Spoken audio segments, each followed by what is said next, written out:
गृहस्थ जीवन को लेकर भारतीय धार्मिक ग्रंथों में जो नियम बताए गए हैं, जो व्यवस्थाएं दी गई हैं, अगर कोई भी परिवार उन नियमों का पालन करते हुए, उन व्यवस्थाओं को अपनाते हुए जीवन जीता है, तो यकीन मानिए कि उनके बीच कभी भी किसी भी प्रकार का कोई मनमुटाव नहीं होगा, कोई अलगाव नहीं होगा, कोई संबंध विच्छेद नहीं होगा। और ये होता था जब लोग इन नियमों के अनुसार चलते थे, तब वैवाहिक जीवन 100% सफल था। और आज हम देखते हैं परिणाम, दिन पर दिन वैवाहिक सफलता का जो आंकड़ा है वो घटता जा रहा है, यानी कि संबंध विच्छेद के मामले बढ़ रहे हैं। उसका कारण यही है कि हमने उन नियमों को, उन व्यवस्थाओं को बहुत दूर ढकेल दिया है। इसलिए देखते होंगे आप कि न्यायालय भरे पड़े हैं तलाक के मुकदमों से, और जिनके बीच तलाक नहीं हुआ है वो तैयारी में है, और अगर नहीं तैयारी में है तो मजबूरी बस, परिवार का दबाव, बच्चों का दबाव, समाज का दबाव, इस सब को लेकर वो घसीट रहे हैं किसी तरह अपना जीवन। जी नहीं रहे हैं, सड़ रहे हैं। ये सड़ रहे हैं इसलिए क्योंकि वो जो नियम थे, वो जो व्यवस्थाएं थी, उनके बारे में उनको कुछ पता नहीं है, कैसे वैवाहिक जीवन जिया जाए। ये ग्रंथ बताते थे कि पत्नी को कैसे व्यवहार करना है पति से, पति को कैसे व्यवहार करना है पत्नी से, और पत्नी को अपने ससुराल में कैसे रहना है। इसलिए आपको जानकर बहुत बड़ी हैरानी होगी कि स्त्रियों को शिक्षा दीक्षा से बहुत दूर रखा जाता था, कोसों दूर। कोई जरूरत नहीं थी, और जरूरत हो क्यों? क्योंकि शिक्षा भी तो किसी जरूरत को, किसी वैकुंठ को, किसी खालीपन को पूरा करती है ना।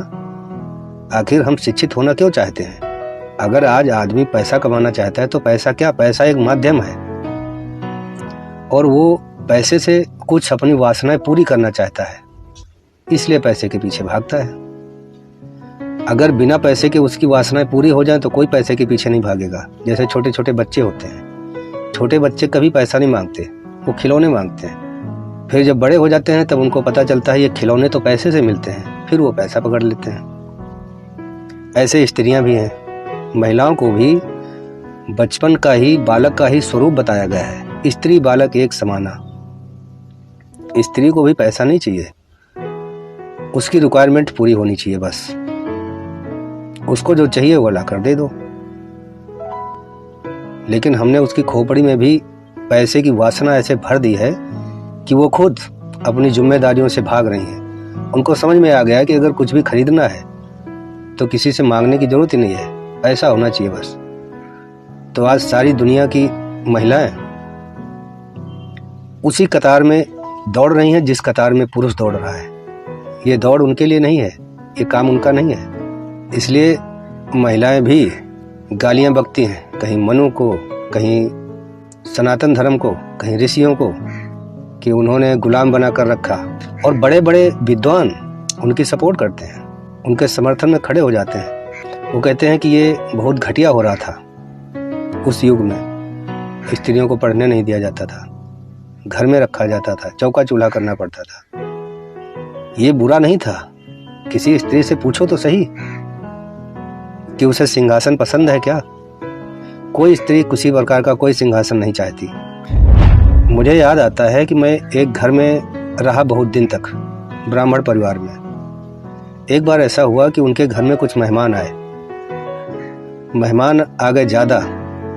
उनके घर में जो सोफे पड़े थे, उन सोफों पर उस घर की एक गृहिणी महिला वो बैठी थी, उनका बेटा बैठा था, उनकी 2 बेटियां, उनका पति, सब बैठे टीवी देख रहे थे।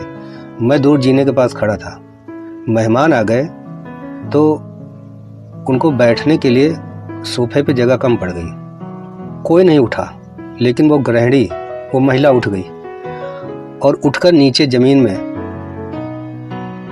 में बैठ गई। छोड़ दिया सोफा उन्होंने, सिंहासन। ये बड़ा मनोवैज्ञानिक है। ये हमको समझना चाहिए। कोई भी स्त्री सिंहासन पर बैठकर अपने आप को गदगद महसूस नहीं करती है। सोचो अगर वो महिला ना उठते सोफे से तो लोग क्या सोचते, मेहमान क्या सोचते उनके संबंध में।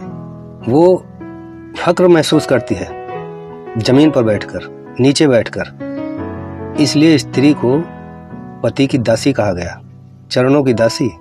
ये जबरदस्ती दासी नहीं बनाया गया उसको, ये उसका गर्व है, ये गहना है उसका, ये उसका धन है। जब वो बैठती है जमीन पर तब वो बहुत अपने आप को गौरव महसूस करती है, उसको खुद खराब लगता है।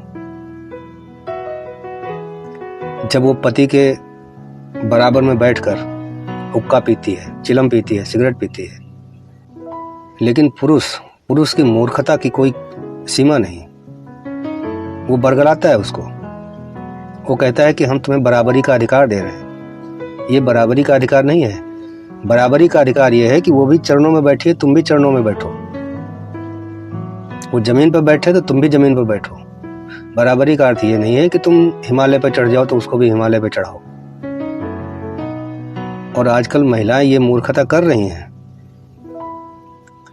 पुरुष कहता है कि आ जाओ बॉर्डर पे बंदूक लेकर, तो भी दौड़ी हैं बंदूक लेकर। ये देखने में हमको ठीक लगता है बराबरी का अधिकार, लेकिन अंदर से ये सब खोखला करे दे रहा है।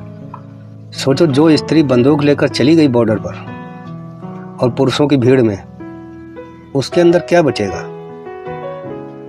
स्त्री का जो गहना बताया गया है, उसकी ममता, उसकी हया, उसकी लज्जा, वो सब खत्म हो जाता है। वो कंगाल हो जाती है वो बंदूक पकड़कर।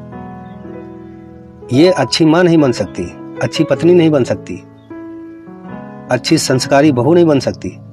सब लूट लिया उसका, और इसको कहते हो कि हम स्त्रियों को बराबरी का अधिकार दे रहे हैं। ये जब भी किसी परिवार में जाएगी, या तो कभी भी ये विवाह ना करे, और अगर कभी विवाह करती भूल चूक से करना पड़ेगा, तो इसका विवाह चलने वाला नहीं है। क्योंकि विवाह चलता है जिस बुनियाद पर, वो बुनियाद ही इसकी ढहा दी गई।